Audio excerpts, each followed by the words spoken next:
Managing a cardiac emergency. As I introduced myself, I'm Dr. Salman Salahudheen. So what has happened? What do you do when you see something like this? Okay, so this guy is just slumped. He could be having a lot of things. He could have had, like the doctor said, he could have had his sugars down, anything. But he could also be having something else. Could it be a cardiac arrest? Could it be a cardiac arrest? Could it be a heart attack? Yes, it is possible. In the particular given situation, it could be that. Okay. So now comes the next question on your screen. Cardiac arrest and heart attack. Are they the same, one and the same? True, false? So if you guys could just vote on your screens right now. For those who could not join us, just go to menti.com, just go to a browser, go to menti.com and put in the code which you see on the top, 106426, for those who joined us late. Okay, so we've got a good voting right now. We are sort of like 50-50 who thinks that cardiac arrest and heart attack are the same, one and the same, and there's a slight majority who thinks there is some kind of difference. So is there a difference? So some basics first is what I'd like to touch upon. Heart attack, like how Sudeep just now said, you have your coronary arteries, there is plaque built up and it suddenly just blocks off. The artery was flowing till 5 minutes back, it suddenly just blocked off, and that part of the heart muscle which you see on the bottom suddenly just necroses. There is damage that causes pain. That's all. He does not have to fall flat. He will talk to you and tell you that I'm having pain. So that is not a cardiac arrest. Okay? Just to know, like how we said earlier, what scares you the most. If you look at this graph here, 25%, you can see the red, 25% of all deaths in this country happen because of cardiovascular disease. And as I mentioned, it is more than all combined, all cancers combined. And actually the second comes is respiratory disease, and number 3 at 5% only is cancer. So there lies the importance of recognizing a cardiac emergency and tackling it appropriately. Okay, so this, as I said, was a heart attack. You have necrosis, there is sudden blockage, the muscle doesn't have blood supply, you get pain, but most of the time he's conscious. He's able to tell you what his problem is. He's having pain, breathlessness or something. These are the signs. It can go to the left arm, neck, jaw, whatever. And there can be perspiration, sweating, nausea, shortness of breath, upper body discomfort, anything which is abnormal, which he had not experienced in the past before. Okay, so that was a heart attack. So then what is a cardiac arrest then? Okay, now that's what is interesting. A sudden cardiac arrest, and that was something like a plumbing problem. There's a flow problem. Plumbing issue. This is an electrical problem. Here what happens, due to certain reasons, there is some electrical instability of the heart. Heart suddenly fibrillates and it just stops. It stops pumping. And thereby, because of this electrical instability, there is sudden cardiac arrest. Now this, most often it is because of a heart attack. A heart attack in 20 to 30% of cases can lead to a cardiac arrest. Most of the time it does not. There are other causes of cardiac arrest also. So this causes basically abnormal cardiac electrical activity. There's rhythm disturbances, cardiac malfunction. There are many causes for a cardiac arrest, like for example, young athletes develop cardiac arrest. Those are because of electrical problems, biochemical problems. They can have cardiac arrest. Footballers, athletes, they are not having heart attacks. They get cardiac arrest due to several other reasons. And one of the reasons is a heart attack. So that is the difference between a cardiac arrest and a heart attack. So cardiac arrest is an electrical problem. The patient will be unconscious. Start CPR. In a heart attack, it is a circulation problem. The patient usually will be conscious. Call for help. Okay? So that's some basic. If you want to draw, like in engineering terms, there's a Venn diagram. There is an overlap, but they're not the same. Ladies and gentlemen, how many of you can you confidently perform CPR, cardiopulmonary resuscitation? Yes or no? So we've got a good majority who thinks that they cannot. But that is sad, no, because 70% of all cardiac arrests happen at home or at the workplace. 50% of all cardiac arrests are witnessed by somebody. That means half of you may probably witness something in the future life, and what will you do? 83% of our population who are sitting right now cannot confidently perform CPR. This is important. So this question does not receive much the same. Have you received formal training in CPR or BLS? Yes or no? Have you received formal training? Could you just type yes or no? So again, we have 95, there is a good 5% who have received, I think a big round of applause for them. Yes, and I think the mantra for today is that we should achieve 100% BLS trained. BLS is just a few hours job. Like they say in the West, you can be trained in by basic life support in the time you get to watch Lucifer or Dil To Pagal or whatever. In those 3 hours, you can be trained how to save a basic life support. That's all it takes. So the key concept is once you have cardiac arrest, there is blood standstill.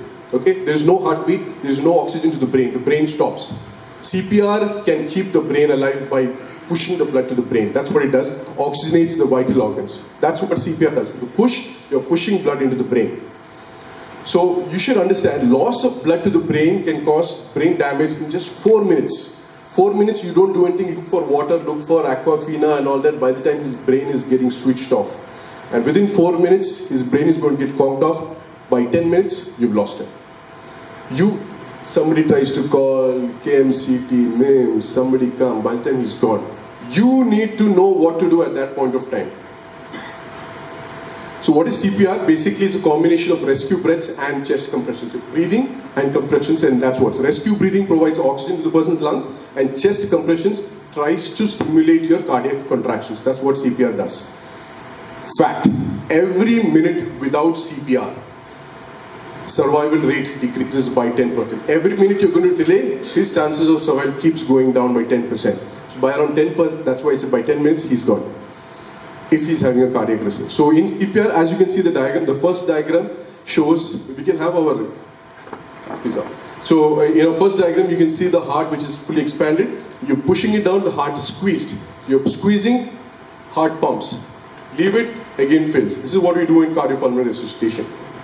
So the important thing, I'll just have one of this is Mr. Munir, one of our senior EMS technicians at our hospital who is involved in a lot of basic life support. He's trained more than 5,000 to 10,000 people in basic life support, and he's a champ at his job. And how basically, I cannot give you a formal training, but just a quick few steps. So the basic things is, previously they used to call it ABC, now it's called CAB. C is for circulation or compression, airway and breathing. Okay, this is what we're going to do. So this is the sequence: compression, airway, breathing. Okay, so we'll start. First, establish response and tap. So first thing when you see a patient, like how you check the area, and then you're going to tap the person. Are you okay? Are you okay? Yes. No response. Go ahead. First aid. No patient. No response. Start CPR. Yeah, so just pause one second. So what he did was, he taps, looks for this thing, calls for help, looks for breathing, looks for the pulse. He's not saying, do you have an AED? Bring the AED. Bring AED, call help, look breathing, look for pulse, and starts compression. So this is what he's going to do in compression. So this is how to determine pulse, okay? And this is the compression. Just show how the first, you put your left hand, just show your left hand, Mandir. Put your left hand first, E technique, yeah. First, whichever we choose. One hand on top, yes. One hand on top. And the other hand, you lock. You lock it like this, yes. You lock it, and with the heel of your palm at the center of your chest, go for it, yes. 1, 2, 3, 4, 5, 6, 7, 8, 9, 10, 11, 12, 13, 14, 15, 16, 17, 18, 19, 20, 21, 22, 23, 24, 25, 26, 27, 28, 29, 30. Yeah, so one cycle contains of 30 compressions and then 2 breaths. Note the point here is that, just put the positions in front of them. So the elbow here is locked, okay? There are a lot of people,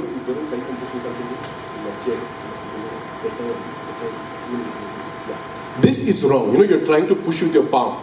That is wrong. The fulcrum is actually your hip. This is locked. The elbow is locked, and he is giving the weight from here. It's going like this. So the body weight is going on. You don't do this. You're not doing a massage service there. Your elbows are locked, and you're using the fulcrum is actually at your hip. Like this. You're going like this. So there you give effective, so another mantra is high quality compressions. You just do like this, nothing's going to happen. You give that and then give, if you're possible, there are two methods. You can do only hands only CPR, and if you're equipped, you can also give 2 breaths if you want. How do you give a breath? Okay, I'll just show the airway. Okay, the head should lift. And chin lift. In the nose, also about 2 breaths. So you lift the chin, lift the head up. You could put a kerchief just for sanitary sake, and then give 2 full breaths. Look for the chest lift. Look that you have given enough breath so that the chest is. Do not spend too much time on breathing, because then restart your compression. 1, 2, 3, 4, 5, 6, 7, 8, 9, 10, 11, 12, 13. Note his position whereby his elbow is locked and he is moving his whole body weight onto the thing. This is high quality compression. Mind you, this is going to be what is going to save the life of some near and dear. So you count till 30, so you do 1 cycle, 30 compressions, 2 breaths, check a pulse. If you know how to check a pulse, check a pulse. If you're getting a pulse, that's it. Good, you can stop compression. You check his breathing. If he's still not breathing, you keep continuing. If he's breathing also and you've got a pulse, you can stop your CPR and put him into a recovery position. So that's a recovery position whereby he's on his side, and so that his secretions can all come out. So, thank you very much. Thank you very much. So, so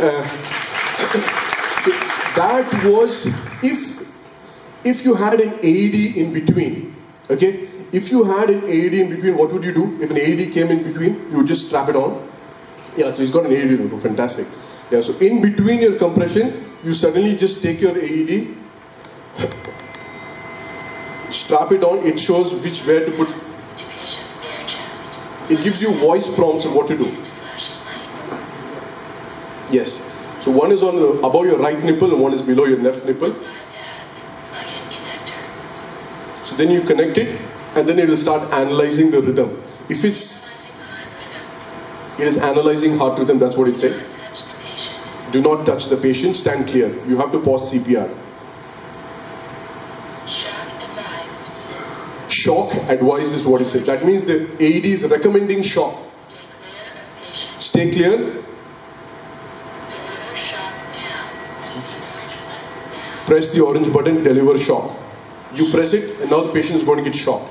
So you do not have to use your brains. It is using his brains. It's going to shock.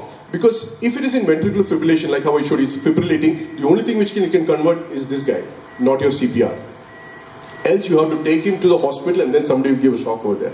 So AED is paramount for a person to succeed. I still, frankly, for the life of me, I don't know why it is not available in most of our major institutes or in corporate establishments in our country. So to sum it up in CPR, start early CPR, thank you again, high quality CPR, push hard and fast, minimize interruptions, don't chit chat in between, and allow the chest to fully recoil so as some feeling is happening. Compressions are most important. If you don't want to give breath, there is also a thing called hands only CPR, whereby you just keep giving compressions. You don't need to give breaths is what they say nowadays also. If you have some inhibition of doing a mouth to mouth, at least hands only CPR has got a nearly equal chance of survival and maybe as effective. There's a huge movement going on in the West where it's called hands only CPR. You do this, his survival chances are very, very good. Even if you don't give the breaths, because some oxygenation may happen from the air itself. So the 3 steps to restart your heart: call for help, push, shock. Call for help. So this is what we need to do, not bring Aquafina water. Could I really do it? That's the question. Would I be able to do it in need? So the first step is not knowing. We don't know. 85% don't know about CPR. Now you know a little bit. You have understood a little bit. Then get trained. And then at the time, having the presence of mind and doing it properly in a high quality way is the way we can do this thing. As I said, like for example, in the US, there are more than 3 lakh people are struck by sudden cardiac arrest. And less than 10% survive. I'll give you another shocking statistics here. Okay, around 3.5 lakh people die of sudden cardiac arrest, like a person who's suddenly collapsing.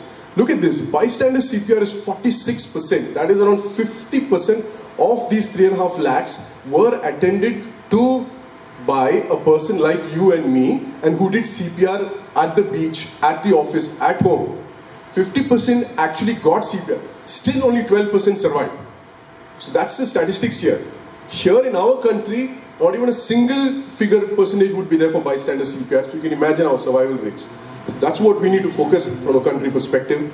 Sudden cardiac arrest can strike anytime, anywhere, anyone, even if they appear healthy. As I said earlier, 70% of all cardiac arrests happen at home, 50% of all are witnessed. Get trained. Getting BLS trained is a very simple thing. You just need to know that there is such a concept like that. Save a life, you'll be glad you did. Thank you very much.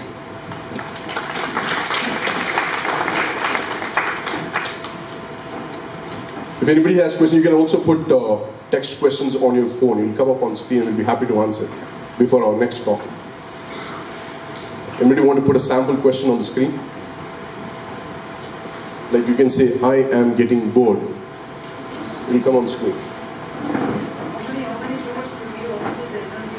Yeah, so we have the standard joules are, you have, so ranges from 100 to 200. So basically for effective, this thing, 150 joules minimum. Yeah, so you have you have your biphasic, your sine wave is basically, yeah, sine wave current is what is being done. Don't ask me too much about electricity, but still it's much, yeah, so it's 150 to 200 joules is what we give.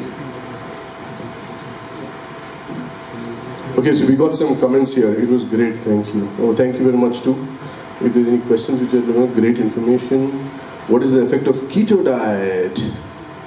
The Keto Master is here. Many of you would have seen his YouTube video, which has become famous or infamous. I'm still alive, thank you. Yeah, I think we'll move keto or in the last. We'll take it in the last, yeah. And I'm Shafeeq. Good evening, everybody. First of all, I would like to thank NIT authorities to give us a platform like this to interact with you guys. And then I thought I would talk about how you great guys help us delivering care in patients with heart disease. So we'll see how technology has helped us to improve cardiac health. So we all are interventional cardiologists, so we do catheterization without open heart surgery. So we put tubes here and there and treat the heart disease. So the things started way back in 1929 when a resident in Berlin, he was a surgery resident, he had a crazy idea of why not put a tube in the vein. Anyway, the vein goes to the heart, so it will go to the heart, and we can take pressures, we can take give fluids or medicine directly into the heart. And he did this proposal to his boss. So that was in 29, Hitler's Germany. The boss said, no way, it's a crazy idea. No, you cannot do that. Then when the boss was on a conference leave, so he decided to do it by himself. So he took a nurse's help, went to the procedure room. The nurse put an incision in this antecubital vein, which is the vein that we use to take blood from, and put a long tube which is used to drain urine into the heart. And then actually he knew that he was doing something historical, so he didn't want to share the glory. He tied down the nurse in the chair and he walked by himself down to the X-ray department and took an X-ray. That was the first ever cardiac catheterization in history. The professor was back, he didn't like, he was fired, and he didn't even get cardiology. He became a urologist later on. But 27 years later, he was awarded Nobel Prize. His name was Werner Forstmann. Even though he lived, he actually did some inventions in urology as well. So after that, there was a greater understanding of what is happening inside the heart, the pressures, the mechanism of disease and everything. So it aided initially about delivering medicine, delivering better medical care. Then it became, people thought, oh, we are putting a tube, so let's do put some treatment devices as well. So earlier, then the coronary artery disease was diagnosed, and the bypass was started as early as 1968. And another 10 years later, for the first time in the history, coronary angioplasty, which is like dilating a blocked artery with a balloon was done by Andres Grunzig. He was a Swiss cardiologist in Zurich. So this was a historical step. After that, there was increased research, and there was enormous growth of treatment, patients number who get treated by these methods. Now it has become so common, the disease is common, the treatment is also common. So this Dr. Sudeep had shown this anatomy on the cardiac heart surface. There are arteries which are seen in the red, and when they develop block, when they develop all these symptoms which was discussed here, then it is sometimes we may have to treat it urgent basis, sometimes on an elective basis. But mind you, this is just a repair. നമ്മൾ car വാങ്ങി car കേടായി car repair ചെയ്തു, അതേ ഉള്ളൂ. Car കേടാവാതെ നോക്കുക എന്നുള്ളത്, that is what is more important. So prevention always is the most crucial, and even in scientific studies it is proven that survival or longevity is increased only by diet as well as exercise, not by angioplasty or bypass. In larger perspective, they do repair and bring back to life. Now, I'm not here to discuss mundane stuff. I thought I'll see a technological. This is an optical coherence tomographic video. Here, you can see a catheter or a catheter is passed into the coronary artery, deep inside the coronary artery, which records this reflected wave from this infrared light and puts it into a picture. Now, if you can see, this is a wall of a coronary artery disease, and if you can see square blocks here, they are tiny struts of a stent which is put. So we are actually assessing whether the stent strut has actually adhered to the vessel wall or not. So this is one revolutionary imaging modality where we can improve the quality of the therapy that we just delivered. Another one, rotablation. Rotablation is when traditionally we do coronary angioplasty, we put thin balloons, dilate it, and then put a metallic stent over it and come back. But in tough lesions, if the balloon doesn't go, if the balloon can't open the things, so we use hard stuff. This is a burr over a wire which is connected to a rotational device which can rotate very fast, and the tip of this burr is with diamonds. So it can actually cut through severe calcific stenosis and go through it and make way of delivering balloon and stents. So that's another one we use in coronary artery disease. And apart from that, there are many defects that people have inside the heart. They can be born with holes in the heart by birth. Holes may be acquired when they develop heart attack and some injury. So in such cases, we can actually now close holes without opening the chest. So the surgical treatment, which was the practice earlier, has been replaced in large majority of patients of such disease with interventional treatment without anesthesia and opening the chest. So we can actually, if the valve is small, we can open it with a balloon. And if there is a leak coming from one chamber to another chamber, we can put coils and block it. So these are some methods where technology helped us to treat patients. So here you can see ASD, which is one of the most common congenital problem, atrial septal defect. These are the 4 chambers. These are the 2 atria. A defect in the wall separating these 2 is called an atrial septal defect. So people are born with it. So earlier we used to do open heart surgery and close it with a membrane. Now we can close in 90% of cases with a device which is taken through a blood vessel in the groin.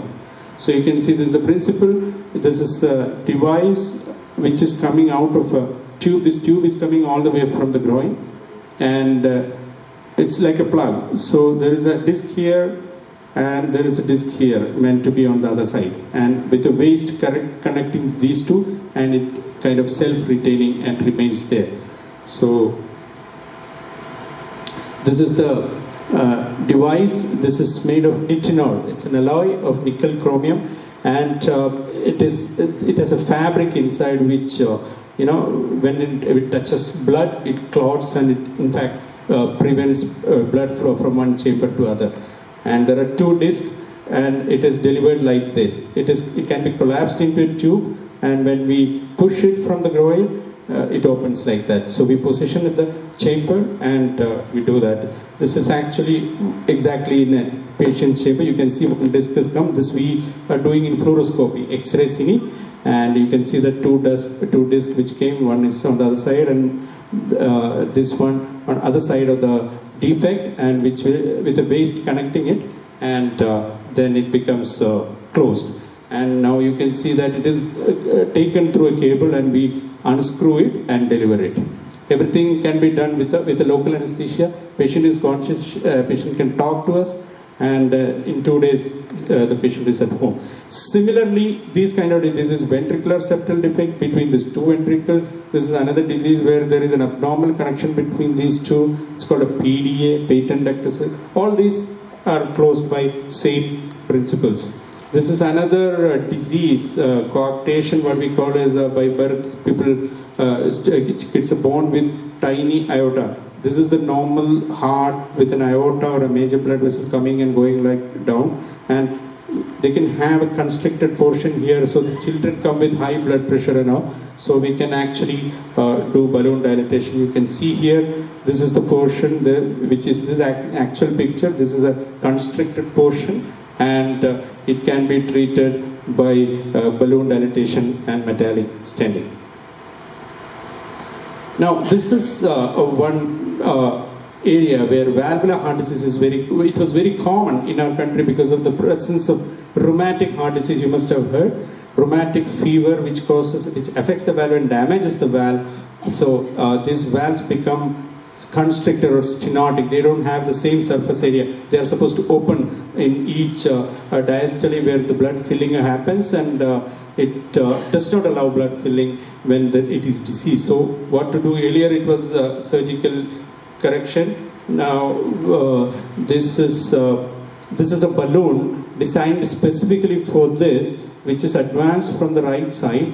We put a hole in the heart, tiny hole, to advance this into the left side, and this balloon, a double barrel balloon, is positioned in between the valve. You can see here, and when we inflate the balloon, it is designed in such a way that the distal balloon is inflated first, proximal balloon then, and then finally the waist.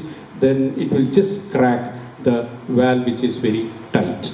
So this again is percutaneously done. In 2 days, patient can go home. This is the most exciting invention as of now in cardiology. Here the entire valve is replaced through a tube. So we call it transcatheter aortic valve implantation, or TAVI, which is most commonly used for aortic valve. This is the aortic valve, this is the left ventricle, this is the normal aortic valve. So in elderly people, the valve becomes stiff, calcium gets deposited, it doesn't open very well. So they can develop sudden cardiac arrest, they can develop angina, they can have heart failure. So when they are symptomatic, they need to get valve replaced by a surgery. Now, after 70 years, most of them are sick, they cannot go for an open heart surgery. So there came the idea. So this is how it is being done. Principle is similar to any intervention. In the artery, we make a hole, slightly bigger hole as compared to heart block intervention. The valve actually is being taken into this tube, collapsed, and it is advanced across the deceased valve. So when we unsheath this device, the valve just opens up, and there is a tissue valve inside this metallic frame, and from the next heartbeat, the new valve starts functioning. This is an animation video of it, and this is actually an actual picture. You can see that the collapsed valve I am positioning here in the valve position, and this is after how it looks like. The valve is now, it's a new valve in place, and they function. In this also, in 48 hours, 72 hours, they go home without a central scar. This is one of the latest, because there is one disease called mitral regurgitation. There's a leak from one chamber to other. So what happens is, you have to actually repair or replace the valve. So this is the animation of that. You can see that from this chamber, this valve is not fully tight, so it leaks, it causes heart failure. So surgeon used to put extra stitch and reduce the valve area so that the leak is less. Now this is a method, this is a clip, it's called a mitra clip to treat this without open heart surgery. Here with a similar principle, it is taken across the valve and it is actually positioned of the valve, above the valve, and after looking at the angle, and you can always tilt and adjust. All these are monitored using an echocardiogram through the esophagus, and then you can actually, it just holds the leaflet here. It just holds the leaflet here, and it just like a stapler, it just clips. And it is converted to 2 small holes where the leak is less. Now you can reposition. You can, if there is a leak again, you can put one additional clip, and the regurgitation stops immediately. This is also done from groin without open heart method. So in short, there are several ways the technology and human care go hand in hand. And I thank you all for your patient listening and for giving me this opportunity. Thank you.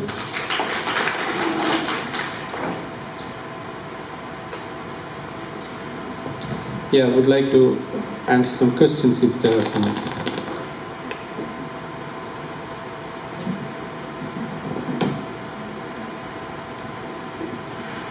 Doctor, statins can damage your cardiac tissues. Many studies have not done because you don't get autopsy of patients who have been on statins. How do you comment on that? We have actually autopsy study because many Scandinavian countries, European countries, most of the states of America, if a patient dies without unknown cause, there is something called medical autopsy, not a legal autopsy. So, sorry? In India it is not done. We are way backward in research and this thing. In India it is not done. We are living in a country where organ donation is at risk.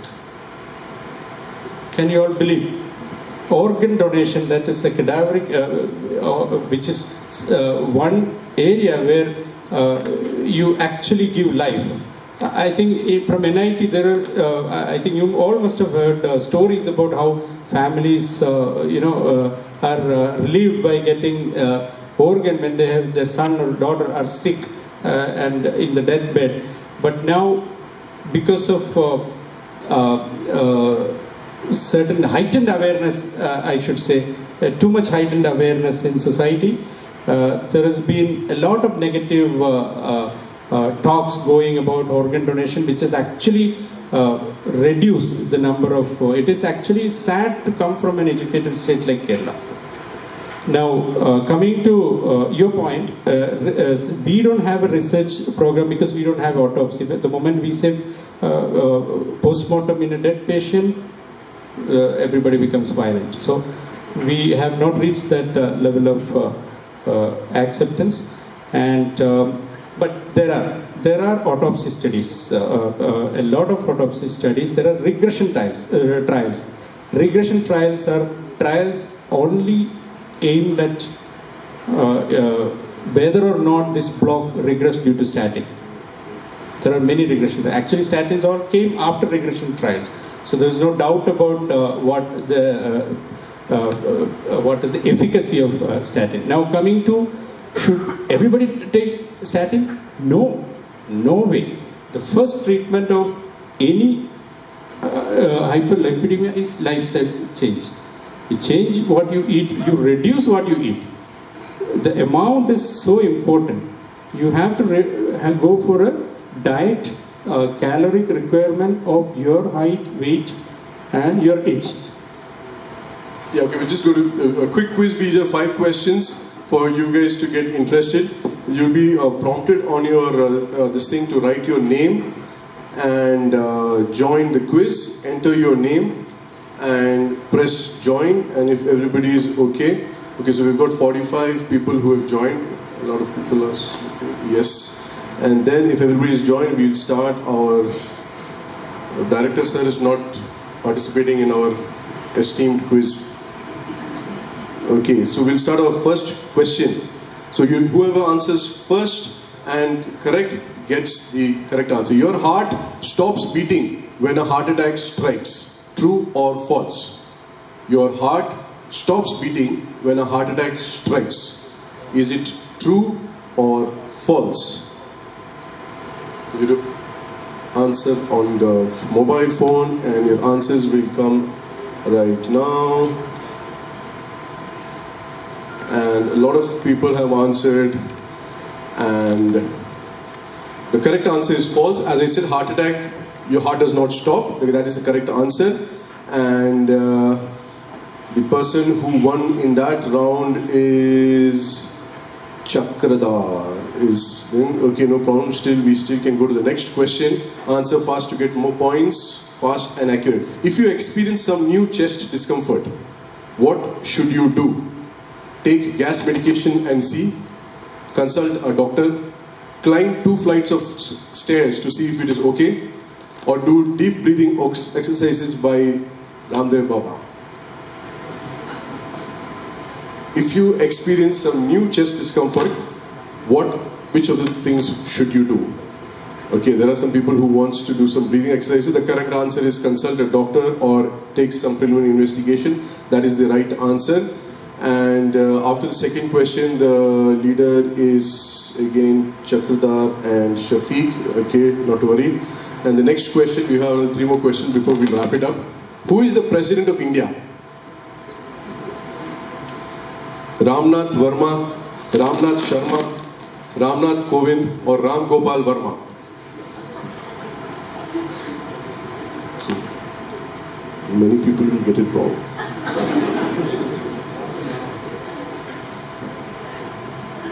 So Ram Gopal Verma is like a, yay, great. So there are people who still got it wrong. Okay, fine.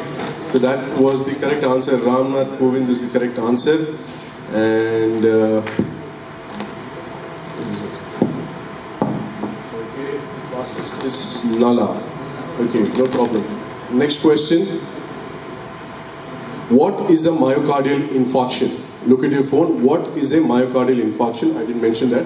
Is it heart failure? Is it cardiac arrest? Is it a heart attack or all of the above? I didn't mention it, so again, this is just general knowledge. In medical terminologies, when we mention what is a myocardial infarction, are we referring to a heart failure, cardiac arrest, heart attack, or does it mention all of the above?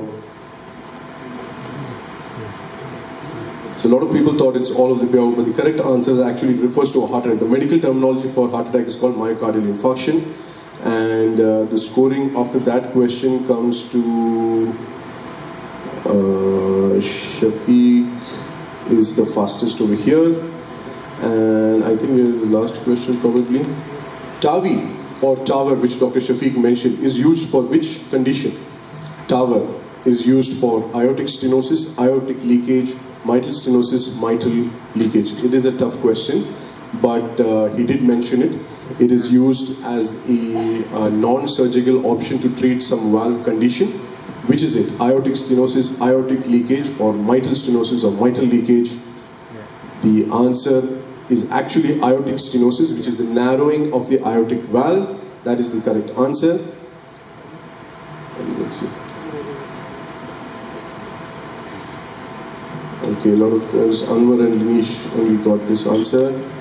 And I think this is the last question here. Most useful test in diabetes is fasting blood sugar, postprandial blood sugar, random blood sugar, HbA1c.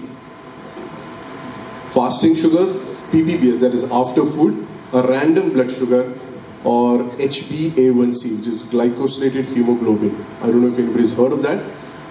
Which do you think is the most? So fasting blood sugar, yes. The answer is actually HbA1c. Sudeep just said 2 words on that.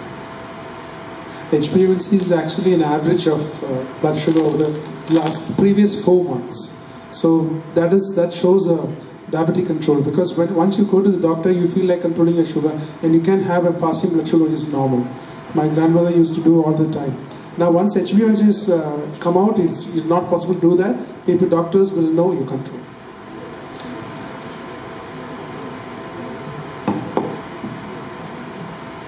Which of the following can be treated nowadays without surgery? Artery blockages, aortic stenosis, hole in the heart, all of the above.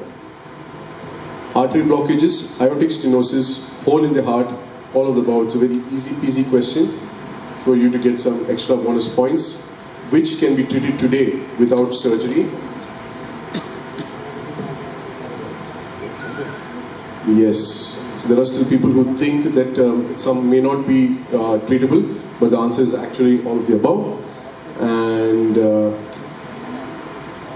go to the, I think this is the last one. Sudden cardiac arrest means that the heart is beating dangerously slow, artery is clogged, stopped completely, or alternating slow and fast beats. What does sudden cardiac arrest mean? Beating very slowly, arteries clogged, stopped completely, or alternating slow and fast beats. Stopped completely is the answer, but there are still people who actually think that artery is clogged. We told you that the heart completely stands still. That is what refers to as sudden cardiac arrest. And that's good. So the next question is, how many NITs are there in India? See? Good. 29, 30, 31, 32. How many NITs are there in India? See. Local question. Home base. This, let's see how we get correct. Okay, so the correct answer is 31, which a good 50% did not get. So the 31 NITs in the whole of India. Sir. Thank you very much, it's been a pleasure.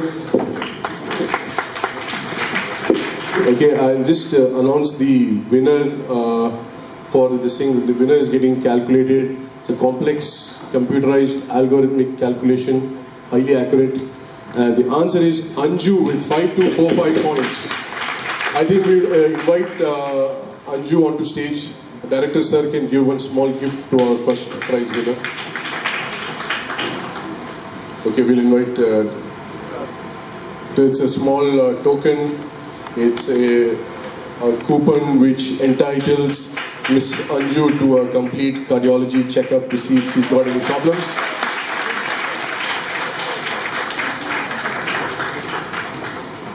Yes, and we have, sir, one more. Let's see who's the next. Nala, N-A-L-A. Yes. And third place is Pangan. Sir. Sir. Oh, yes, sir.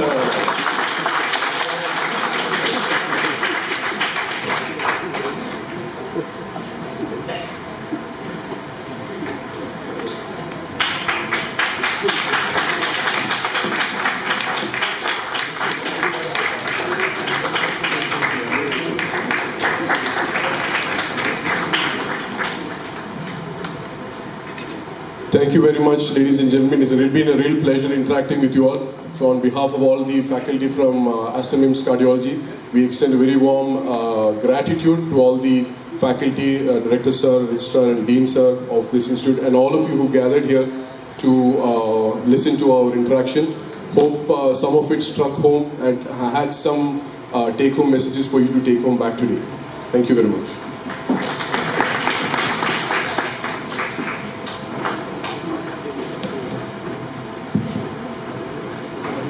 Thank you so much for spending your valuable time interacting with us. As a token of our appreciation, we would like to present mementos to our guest. I request our Honorable Director, Dr. Shafeeq Matumal, to hand over the memento. I request Dr.Shafeeq Matumal to come forward and accept the memento.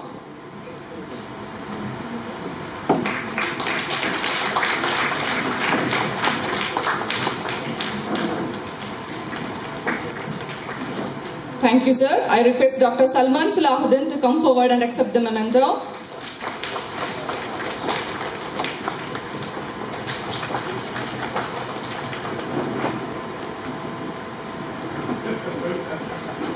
Thank you. I request Dr.Sudeep Koshy K to come forward and accept the memento.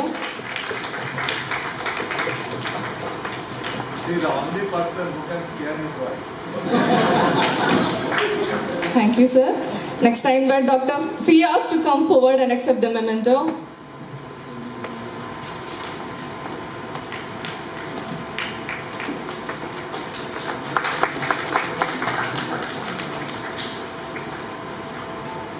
Now I invite Mr. Munir to come forward and accept the memento.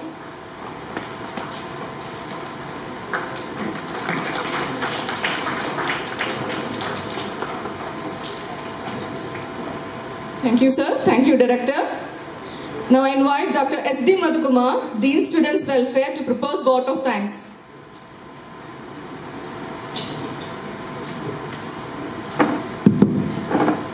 So, respected dignitaries in the present here, it was a wonderful workshop. I think all of us got benefited by this BLS workshop.